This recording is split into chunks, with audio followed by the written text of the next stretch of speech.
Welcome in, Sneeples. This is the High Seas Primer, everything you need to know about the High Seas draft. I probably completed over 100 drafts by now, maybe even close to 150. So I have a lot to share, I have a lot to talk about. Let's get right into how we can improve our draft game. Before we get started, I'm going to talk about my Patreon real quick. The reason I'm going to talk about my Patreon is because I have been helping people from beginners to pros. I have people come to me for coaching. I have people come to me for my rankings. A lot of people have said that this has helped them win their pre-release. This has helped them win their armory. This will help them win their RTN. I most notably have helped out our U.S. national champion, Majin Bay. So I do offer in-draft or in-game online coaching where I can walk through some of the thought processes and some things to look for, and basically just give you, an easier time to approach a draft. So if any of this sounds like, something you'd be interested in, if you're just looking to up your limited game, and even, I even do CC, if you're looking to up your CC game, then I can help you out. All right, let's talk about the heroes of the high seas. First, we got our Puffin Mechanologist Pirate. You can go tall and wide, depending on what weapon you are going to choose. And she's the only hero with a repeatable weapon, which means she's the only hero that you can use resource into to continually shoot with the Cogworks Blunderbuss. We got Gravy, our Necromancer Pirate, supports tall strategy with allies, capitalizes best using gold for card draw. He definitely thrives in the late game. Marlin is our Ranger Pirate, supports tall and wide with different weapons, similar to Puffin. Can close out games quickest with either weapon. So you're either going to go very aggressive with the Manta Bow or going very tall with the cannon. And then our bonus Thief Pirate is Scurv, does tall and wide playstyle all at once because of his ability, which is a very, very strong ability. However, the caveat here is he can only be drafted. You cannot just choose to have a Scurv deck. You have to draft him. All right, things to know. All right, this is an H draft format. All right, let's get into what that means. Now, an H draft format is you have this big H. You start right here in the middle, and then we have the go wide strategy, and we have the go tall strategy. All right, and basically, when you're drafting, you're first drafting either go wide cards like Nimblisms, Scarf Scar, Life for Life, any of the Nimblism package cards. These are very much go wide card. Where go tall cards are like the High Tide cards, Battalion Bark, the HMS ships, just very go tall type stuff. However, this is a new concept that's about to happen here. All right, we've heard of H draft before. Monarch draft was an H draft. Now let's talk about the Arrow draft. This is a little thing I came up with my own. Okay, it's basically an H draft, by the way. It's all the same. You start in the middle here. If you go for the go tall, then you really have the choices once you start drafting these go tall cards, these pirate and generic go tall cards. You really have the choice between Cannon, Marlin. You got Gravy, just in general. He tends to like to go tall. He can go a little wide. I mean, all these decks can go wide that are over here, but they prefer go tall. And then you got the Blunderbuss. And that one might be news to you or might seem a little weird that Puffin's a go tall deck. We'll get into that when we talk about Puffin, but trust me, this is the truth. All right, and then over here, if our go wide, we have just two. We have Spitfire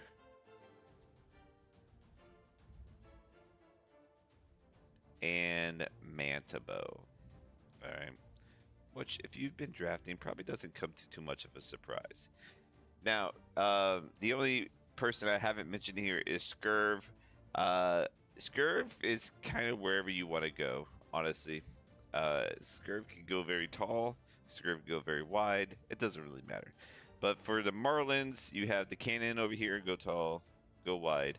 Puffin Spitfire, go wide, and then go tall at the Blunderbuss, and then Gravy, generally speaking, goes tall. Okay, so this is my arrow format draft, which is just an extension of H draft format. Let's get back into the PowerPoint. The other thing to know is the pack layout. All right, so we have 5 class cards in a pack, 5 generic / pirate cards, 1 equipment, 2 rares, and 1 foil. What this means is that there's not a lot of class cards to signal with. So this isn't a signaling packs. You're not going to be able to send strong signals because there's only 5 class cards in 3 classes. And so there's going to be, you won't know, if a pack has 2 Puffin, 2 Marlin, 1 Gravy, and Puffin got taken. So now there's only 2 Marlin, 1 Puffin, 1 Gravy, and you're not sure if that got past you. You wouldn't know if a Puffin card got taken or a Gravy card got taken. You just wouldn't know. So this isn't a very good signaling pack.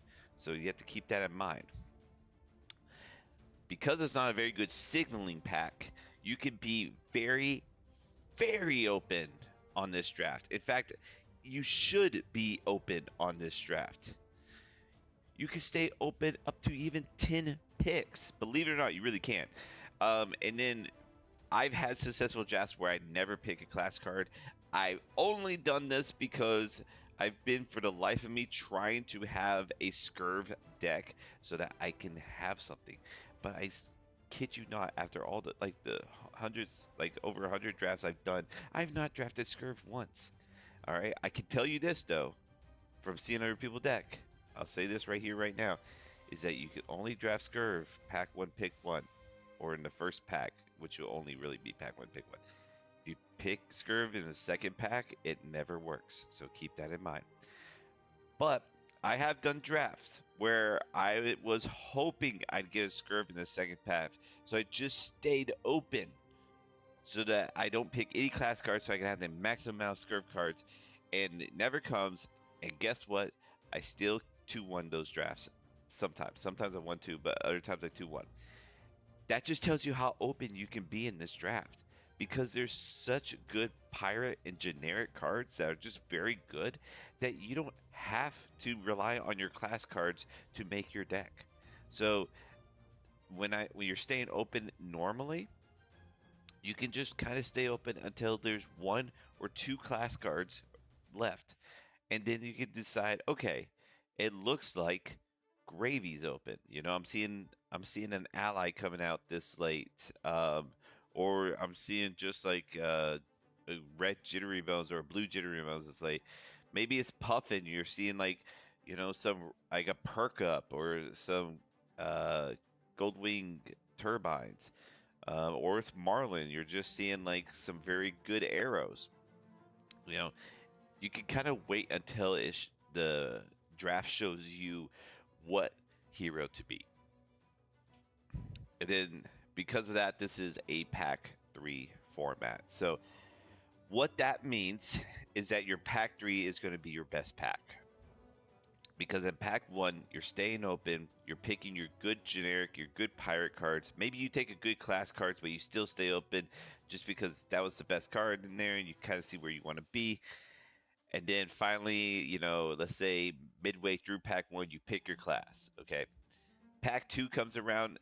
If your neighbor that was on your left, or that's on your left, if they're not in the same class as you, then pack 2 can feel fine. Pack 2 can feel good. But if they are in the same class as you, because maybe they didn't stay open, which, spoiler alert, a lot of people don't. And it's just something that's hard for a lot of people to do. But trust me, guys, if there's ever a set to stay open, It's like Tales of Aria and this one. Like those are the most open sets you can ever have. But anyway, so if your neighbor to your left forced the same class that you happen to like switch into midway through pack 1, then pack 2 is going to feel a little off. However, it's still fine. The reason why it's still fine is because there's still very good generic and pirate cards, and they can't take every class card, so you'll still get some class cards. And by the time that pack 3 comes around, that's when you can get all your class cards that you could ever need. All right. Let's say you were Gravy and your person to your left was Gravy, and maybe you only have one ally going into pack 3. Well, I guarantee you, if you stayed open, that you were in the Gravy spot, you're going to get a lot of allies. And in fact, pack 3 is going to feel the worst for your neighbor that forced Gravy. So that's why this is a pack 3 format, because pack 3 is your best pack. Stay open. The draft really rewards you on doing so. It punishes you for committing, because everyone who stays open ends up hurting those that committed. Okay. And then another thing to note is a lot of games can be determined by fatigue. This is a very slow-ish format. There's some very fast decks in it, but even the fast decks tend to win by fatigue because your opponent tends to block out. Draft archetypes. Okay, so as I mentioned before, because of that ace draft, we have go tall, we have go wide. Okay, so with go tall, we have like the high tide mechanics. We have the 3 for 7s, and what that means is you're pitching 3 to send 7. So you pitch a 3 resources, send 7 attack. These are very blue heavy decks. These are very block heavy decks. So a lot of block 3s. That's what you want with these go tall strategies. You want a lot of blues with these go tall strategies so you can support the 3 for 7s and the high tides. With the go wide strategy, you're looking for a ton of go again, hence the go wide.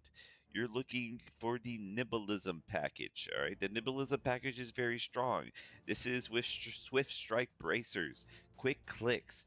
You got Jack be nimble, Jack be quick. But that's what you're doing with these nimblism package, like Nimby, nimblism, of course, the card itself.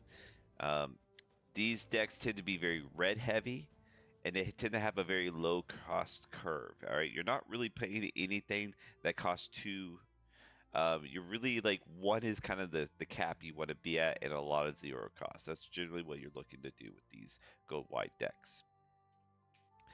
All right, so in the go tall department, we have Marlin Cannon builds. This is with the Hammerhead Harpoon Cannon.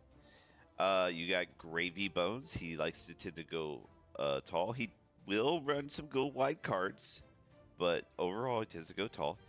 And then Puffin Cogworks Blunderbuss build. And then go wide is the Puffin Spitfire and Marlin Manta bow. All right, so let's talk about Puffin Cogworks Blunderbuss. All right, and I want to talk about this one especially because it took me a long time to find how Puffin can be good. And this is a very, very effective strategy, so let's get into it. All right, so when drafting this Puffin Cogworks Blunderbuss, you're going to do the go tall strategy as mentioned before. So you're going to want to draft around 12 to 14 blues. All right, you want to get a good amount of blues. Block 3s are very, very important. If you get some blue block 3s, that's huge. I draft those pretty damn high. If you want to see where I draft them on my rankings, you gotta be a patron. But it's worth drafting those very high. You want to draft 4 to 6, 7 power attacks. If you can't get 6 power attack or 7 power attacks, then 6 power attacks works too. But 7 are really good because when you're playing Puffin, people tend to try to block you out because they realize how important it is for Puffin to have a gold to activate her ability on. They're right to think that. So that's why 7 power attacks are good, because it makes it harder for them to block you out. After you draft your go tall, your blue block 3s, then you can fill the rest of your draft. So like second cycle of the draft, you can fill the rest with good class cards, okay? So these are like Sky Skimmer, Cloud Skiff, Goldwing Turbines. You know, this is like, these are very good class cards. But you don't need to draft them first. You draft them second. All right. With this Puffin Cogworks Blunderbuss, you're going to be a pirate first and a mechanologist second. That is the goal. That's what you're looking to do here. All right. Now, when playing in the early game, your opponent will look to block you out. This is what we were talking about, right? That's what they're going to do. That's fine. You can play that. You can block with 6, so like block with 2 cards, 2-3 blocks, and send 7, right? You can block them out as they're blocking you out. So no one's getting gold except until they give you gold because they can't keep blocking your big attacks and like sending mediocre attacks. Your deck is built for them to do this. Your deck is built to block 6 and send 7 to where eventually you're going to get gold. Once you have your gold, then you can start using your class cards and your hero ability. All right. So once you finally get your gold, because they're like, okay, I have no more armor to block with, I just can't keep preventing you from having gold. Then you can get your gold, make a golden cog, and now you can play stuff like Sky Skimmer into a big attack, right? Like a 0 for 4 into a 3 for 7. That's a good turn. All right. That's a 3-card 11, which in draft is pretty good numbers. Maybe not in CC, but in draft, that's pretty good numbers. At the very least, you can always shoot your gun into a big attack, right? Because you give it go again with the cog, all right? Once you get 1 gold, it's really hard for them to prevent you from getting any further gold. So once you kind of get on it, you kind of don't get off the gold train. So that works out pretty well.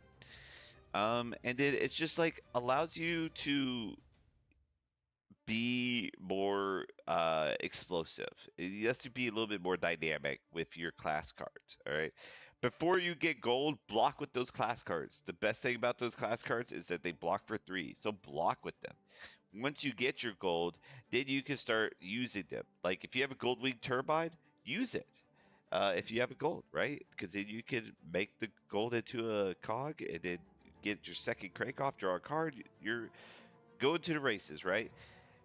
If you don't have a gold and you have something like Gold Wing Turbine, block with it. It blocks for 3. This is what you want to be doing. This is how to play the Puffin Cogworks Blunderbuss. Be a pirate first and then a mechanologist second. All right, so let's look at the build that we have here. All right. So, one of the best things about Puffin is that you get some great pieces of equipment. Rust Belt and Unicycle are very, very good. I have a Swift Strike Bracers. I think this one, yeah, I don't even have a Nimbleism. I think it just kind of came to me and I just took it. Okay, so let's kind of look at what we have here. First off, yes, I do have the bomb Palantir Aeronaut. Obviously, this works very well. You don't need a bomb to win, but you'll take the bombs. If they come to you, you take the bombs.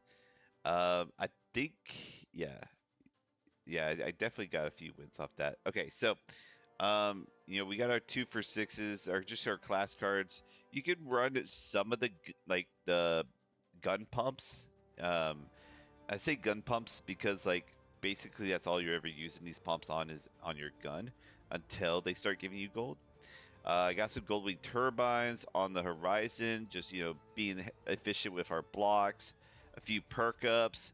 All these I have drafted when they came back around. So these are second cycle cards, right? What I mean by that is that your first 8 picks are cards that you're seeing for the first time, and then your 9th pick is you're seeing these cards for the second time because the packs that came around.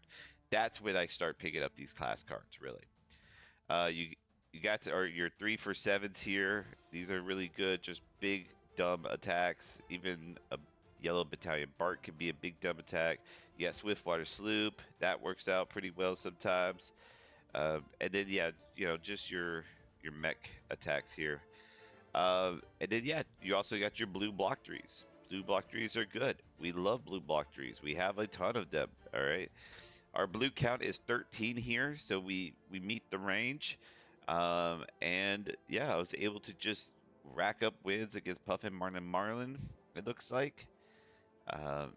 And even had a lot in inventory to spare. So basically speaking, I'm just coming in with these big attacks, And then once they finally give me a gold, then I can use stuff like Sky Skimmer and Cogwork Zeppelin, Goldwing Turbine. I could perk up. I can start using this type of stuff.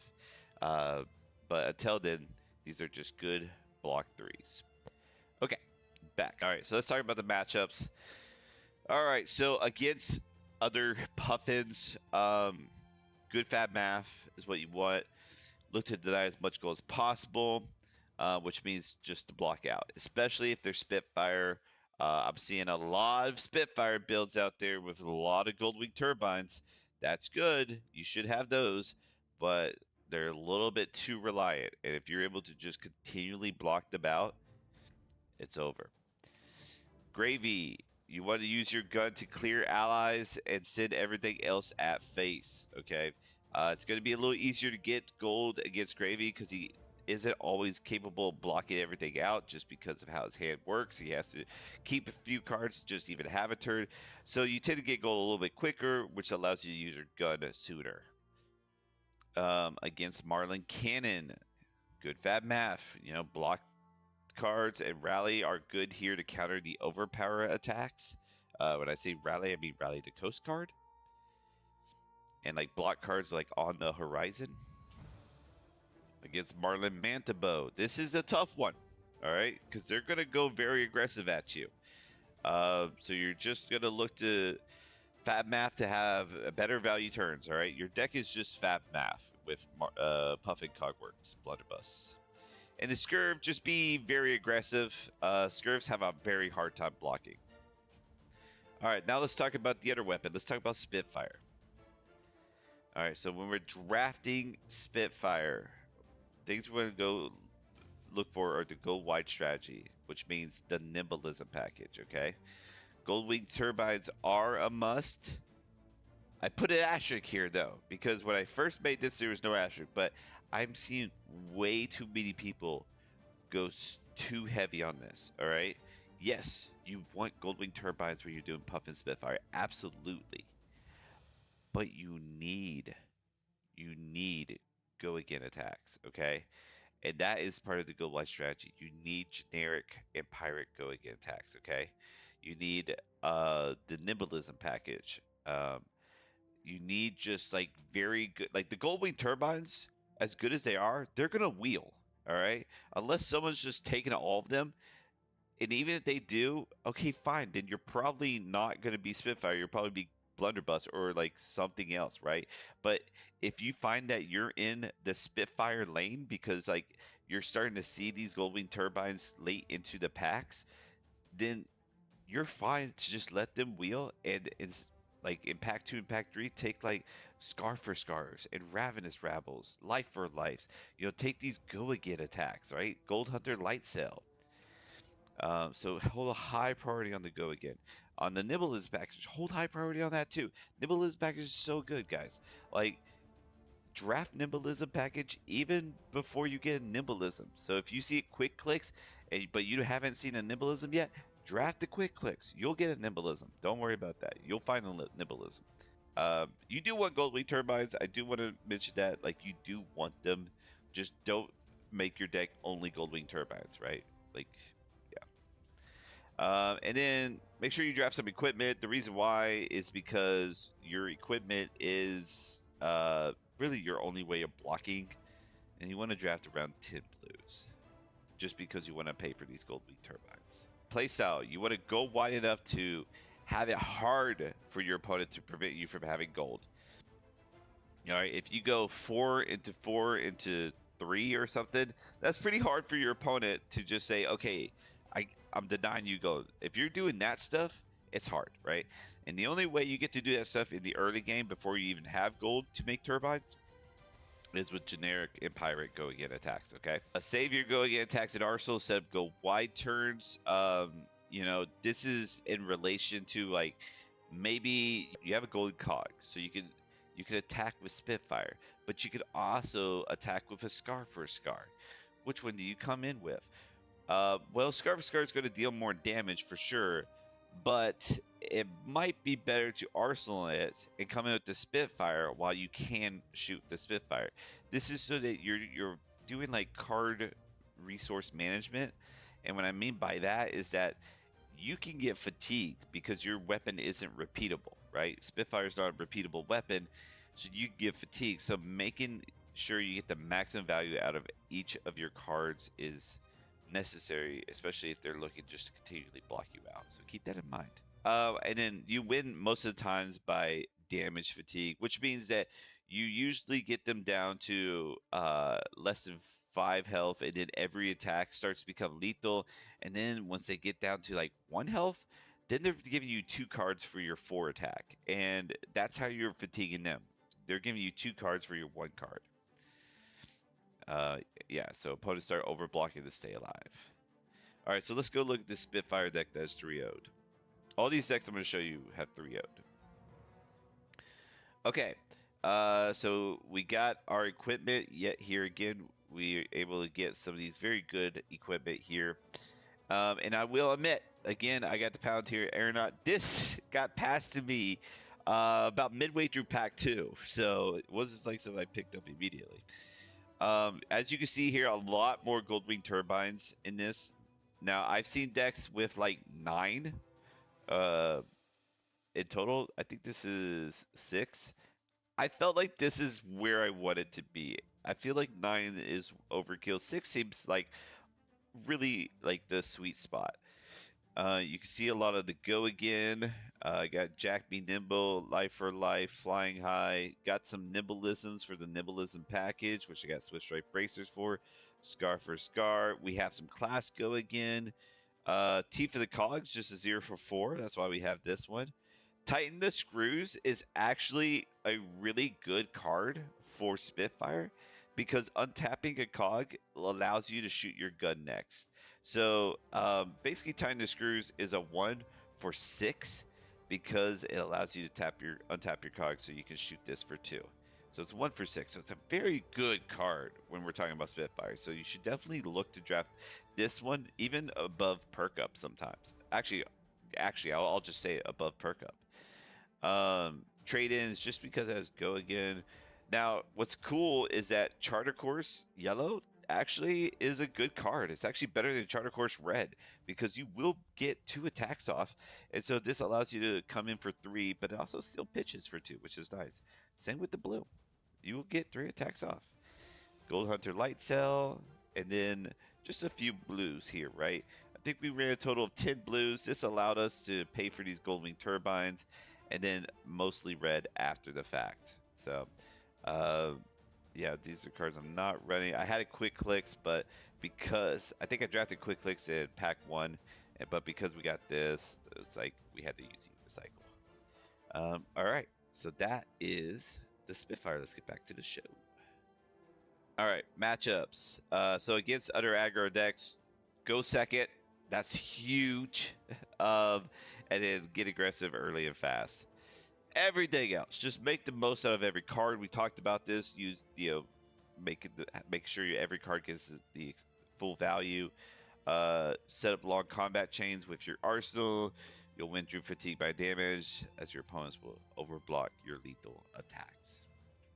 All right, let's talk about Gravy Bones. Moving on to the Necromancer. When we're drafting Gravy Bones, so Gravy Bones only has 1 weapon. I say this with air quotes because it's not actually a weapon. So he doesn't have 2 different. He does have multiple playstyles you could do, but they're all kind of the same.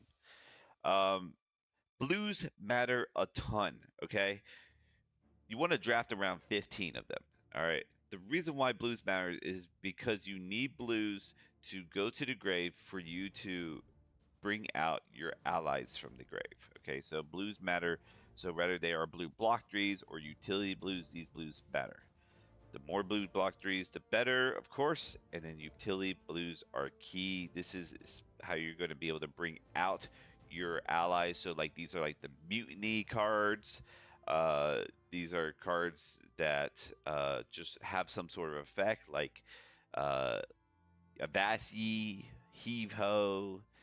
These are just those type of cards that you will play that will have an effect, so that it feels good to play and allows you to bring out your allies. You want to draft between 3 to 5 allies. There has I've seen people draft even more. You can go very ally heavy. The only thing I caution you about doing that is that if you draw a hand where you have 2 allies, it kind of sucks. Especially if you don't have a gold. If you draw a hand where you have 3 allies, you have no gold, it feels like you already lost the game. Especially if your opponent comes in and starts attacking you and you just cannot block. So to avoid that, 3 to 5 allies tends to be the range where it just will have a very low chance of that happening. And then you still have enough allies to have an ally out in the early game. If you have like 5, if you have 3, maybe not so much, but you are playing more towards the late game, so you will be able to see your allies through the game. And then you want to have around 4 to 6 big attacks. Again, you're very blue heavy, so you do still want to have big attacks. These especially good in the early games before you can get your allies out. Instead of swinging in with allies, you're just going to swing with these big attacks, which will also help you obtain gold. Playing Gravy Bones is super, super matchup dependent. We're going to get into that when we talk about the matchups, but like his playstyle will change depending on who you're going against. You're going to look to swing the big attacks in the early game to establish some gold. And then you're going to play out your allies when needed. So if it's like, it depends on the matchup, but if it's like in the mirror, you'll play them out later. If it's against aggro decks, you'll play them out sooner. And then deciding on going first or second will depend on how many allies are in the deck. If you do have 5 or more allies, you can go first and play on an ally immediately if that's something you're into. I generally like to go second with every hero at this point. But if you feel like you can get an ally out, then going first isn't bad at all. And then play for the second cycle. You can reach your second cycle generally faster than most people just because you can loot through with Gravy's ability. Maybe you're just like cycling your gold a lot quicker. So be able to keep mindful of what you're pitching and how you're pitching it. Which does mean that you can get a pitch stack going. So you're going to have to get used to tracking your pitch. Okie dokie. All right, so here we don't get the full set of equipment, but that's okay. You can see we have some of our big attacks. This is our high tide big attacks. Crash down the gates, a very good big attack. This one's kind of meh, but sometimes you get what you get, you know? Pilfer the Wreck. I love this card. You know, being able to be an anti-mirror card as you get to put their allies face down. You got some block cards here, which is nice. Jittery Bones. This is how you get a little bit go whitey. Blues are particularly good because they are, you know, an attack that also goes to the grave, so you can bring out the ally that you discard with this card. Another Rally the Coast Guard. I like Rally the Coast Guard in blues as well, just because of your allies. And in general, it's just a good card. All right, so you can see here's our ally count. We have 5. Kelpie is not something I would say generally grab, but I think it just kind of came to me late. And it does have its uses into the mirror and into Puffin, so you can play it against those. Barnacle's just solid. Limpet's very good in my eyes. It's not as good as it is in CC. People will kill it, but it's still very good. And then Swabby is one of the best allies to try to grab. Swabby and Rigor Mortis are the 2 that you really want to look out for when you're drafting. And then here's our blues. We do have an amulet. I don't think I've cast this or used it once. I don't generally use amulets is what I'm finding out, so I don't hold a super high priority on this one, on amulets in general, but this is a good one, so if I did get to use it, it'd be nice. Vasi is probably your best card you could draft for Necromancer, just because it gives your ally attack go get it. It's a blue, it blocks 3, it's everything you want. Weirdly enough, I actually did use this card. I don't recommend drafting it, but sometimes you can actually use it. Heave Ho. You see just like a lot of blue block 3s, your class card blue block 3s. And then I got 13 blues, so, you know, I wanted about 15, so it's a little under, but it worked out still. But yeah, it's just very blue heavy, and then, you know, having a good, like 5 allies and a good amount of big attacks is what makes this deck work. So let's talk about the matchups, because as I mentioned before, this is a super matchup dependent hero. So against Puffin, assuming your opponent isn't playing that Cogworks plan that we talked about, which, unless they watch this video, I don't think that they are. They're probably playing the Spitfire plan. Um, if they're playing that, if they're playing the Spitfire plan, if they're playing just like, hey, I'm just playing Puffin and I just need gold, prevent that. Try to block that out as much as possible. All right. If you're able to make allies early, do it. All right. They tend to be a very aggressive deck, and against aggressive decks, you want to bring out your allies early so that it can absorb damage. All right. Make sure every time you bring out your allies, though, that you have an attack with your allies. All right, because you do want to get the full value, since you don't have a weapon, so you need to make every attack count. Let's say if you bring out like a scuba, all right, that's a 0. It's easy to bring out. It costs 0, but it costs 3 to attack.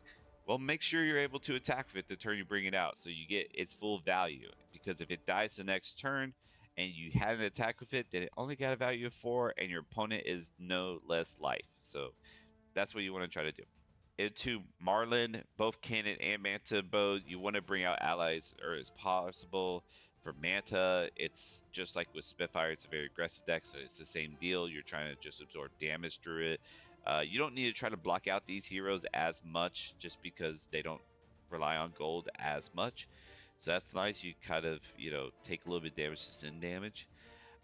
Against Cannon, you're really looking to bring out your allies so that you can try to time walk them. And what I mean by that is Cannon builds don't always have a lot of go again, and if they don't, then they have to put their only attack into your ally. Sometimes they'll just choose to ignore your ally, kind of depending on what it is.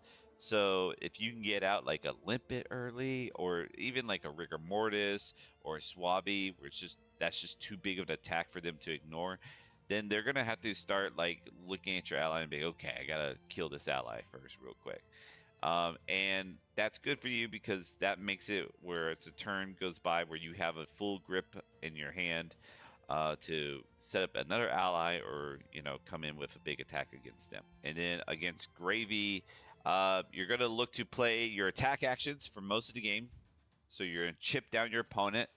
And what you're doing is, like, while you're doing this, you're putting your allies to your grave, and you're pitching your good utility blues. So, like your Mutinies, your Heave-Hos, your Avassies, your Yo-Ho-Hos.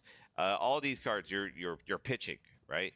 So that in second cycle, you're seeing these cards, and then you're able to play them to bring out your allies in the second cycle. It tends to be the case whoever brings out their ally first tends to lose. It kind of depends. It really, really, really kind of depends.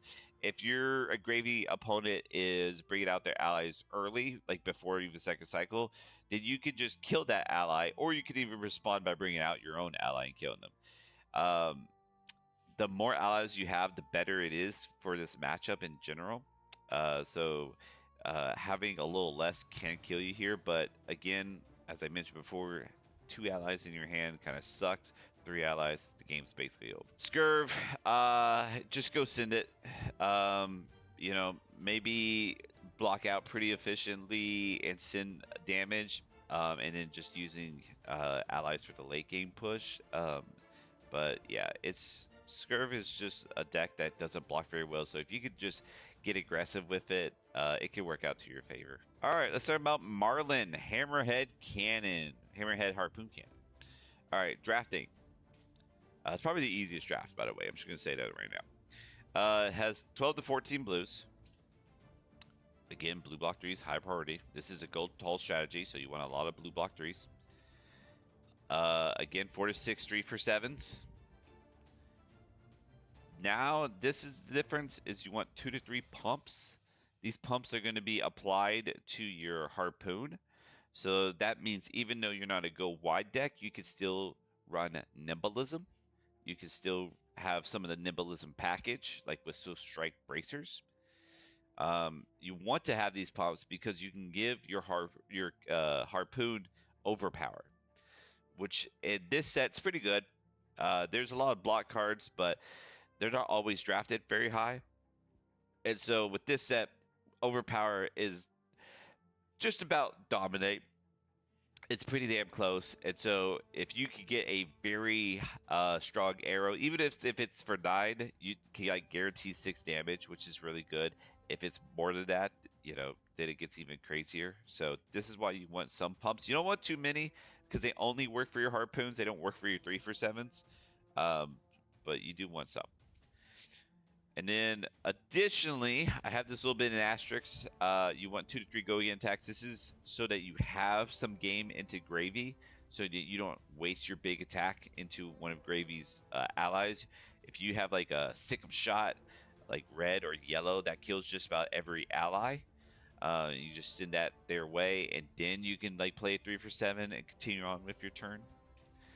And then another thing to note is that you need very little arrows. You can even do no arrows. All right. Honestly, you can have the harpoon as your only arrow that you'll play. The reason is because the big attacks and the blue block 3s are generally the entire deck.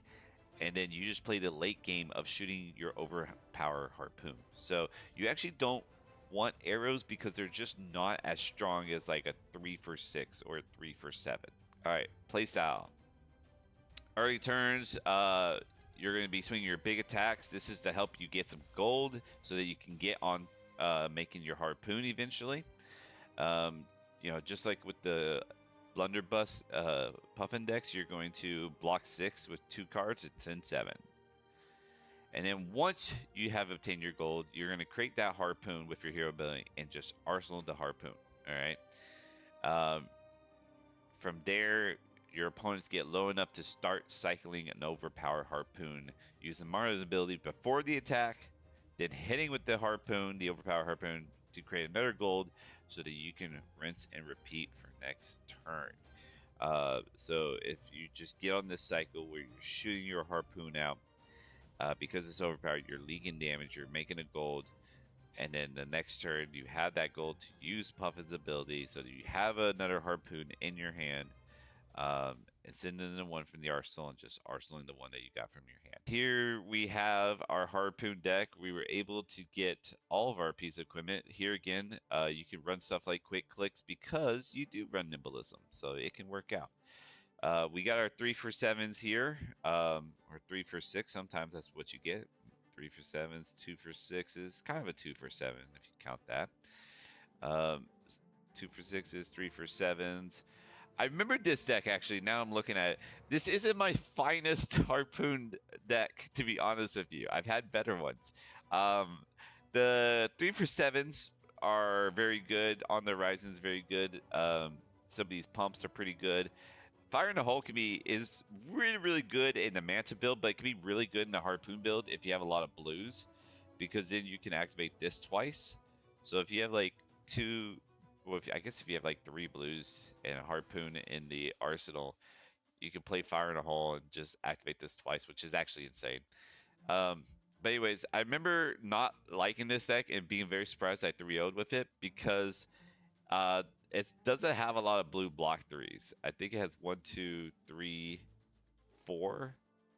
Yeah, just 4. So it got me pretty worried, to be honest. But I was still able to pull through just from the strategy, as we mentioned before, just coming with the big attacks in the beginning. I don't even have an arrow in this deck, as you can see, other than like these blue arrows. I guess I have a yellow headshot, but I can guarantee I mostly blocked with it, then attacked with it. This deck was mostly just using harpoons as their arrows, and then just like having some of these pumps to go with it, and then using like the high tide to have these kind of go wider turns. So yeah, the basic strategy, as I mentioned, she's one of the easiest ones, and despite this deck kind of looking like crap, it worked out because it's a very easy playstyle and it's very effective. It's just good. It's just good. All right, let's talk about the matchups. For Gravy, look to use as many go-again attacks as possible to clear out the allies while sending big attacks, harpoon at the face. If you don't have any go-again, then just try to prioritize which allies you want to kill and which allies you can just let stay around. Like if an ally like a Swabby might be okay to actually keep around. Weirdly enough, like it's one of the best allies for Gravy. But if you're able to just continually like send an overpower harpoon and then block the Swabby for with 2 cards and maybe like let 1 damage leak and then just continually send the overpower harpoon, then like that kind of works out to your favor because you're getting more guaranteed damage in than they are. So it can work out to just ignore allies sometimes. Against the mirror, you're just going to use Fab Math to outvalue your opponent and get them to leave their range sooner. Puffin, again, just block as much damage as possible, and then just you probably will end up fatiguing them. As long as you are able to send damage in the end with your harpoon, because you could get fatigued yourself, but yeah, generally you could just end up fatiguing them before you even get fatigued. And then against like more aggressive decks, they could be pretty tough, to be honest. If they're aggro against you, it could be tough just because you can't block everything. You could try, but just if they're so aggro that it's just not something that can happen. So what you're gonna try to do is try to get aggressive with them, get them to where they're like below half health, and then just like kind of block out until you get like a big arrow pump type turn with your harpoon with the cannon, so that like if they're at 7 they might feel safe, but then if you can like overpower your arrow to like 12, then all of a sudden they're dead, right? So that's the idea. It's like try to like have a good life buffer, so when that you get some sort of good overpower type turn, you can take some damage to be able to send lethal.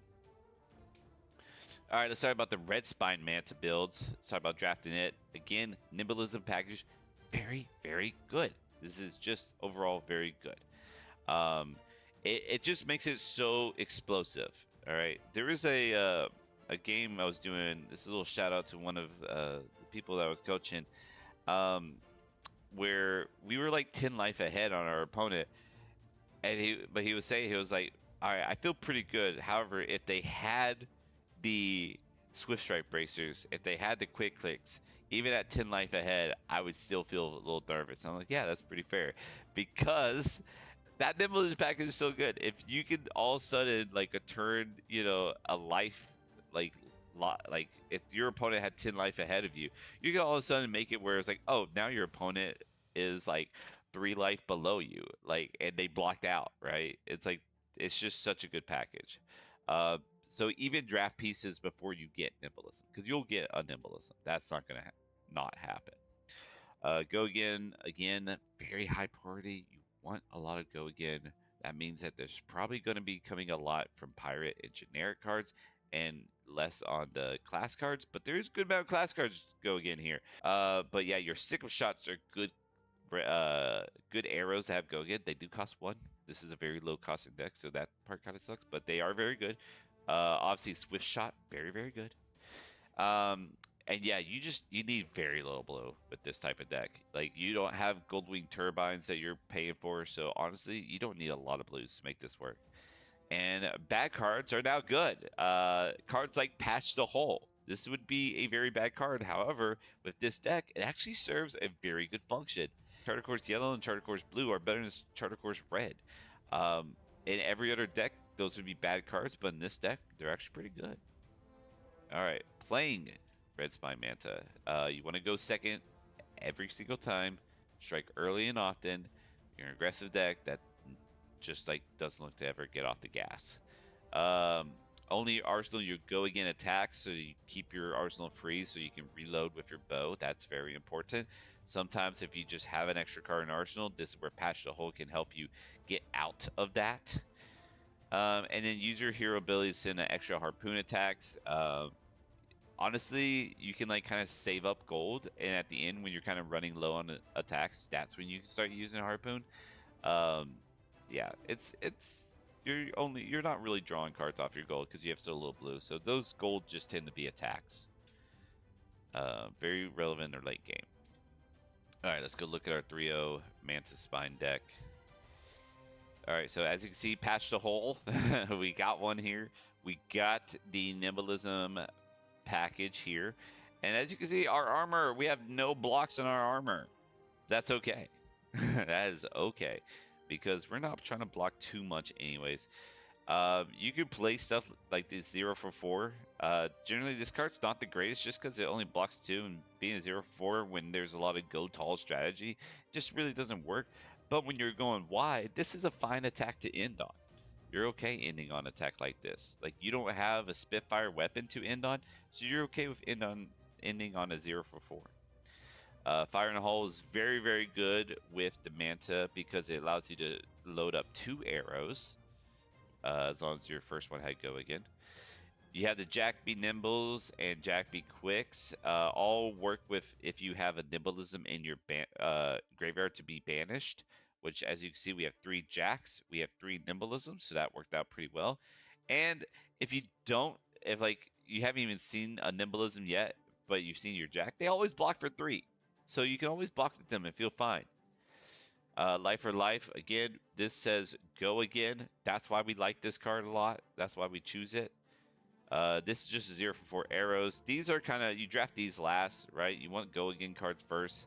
And then if these come around like in the second cycle of a pack, then you just take them then. Nimblisms, huge. Take those as early and often. Ravenous Rabble is really good when your deck has 19 reds, 5 yellows, and only 6 blues. So Ravenous Rebels we really like. Scar for Scars, go again. We like that word. Scattering Shot again, just like a Nailing Shot, these just come in late. You'll just use them because they at least block 3. So if you need a block, you can.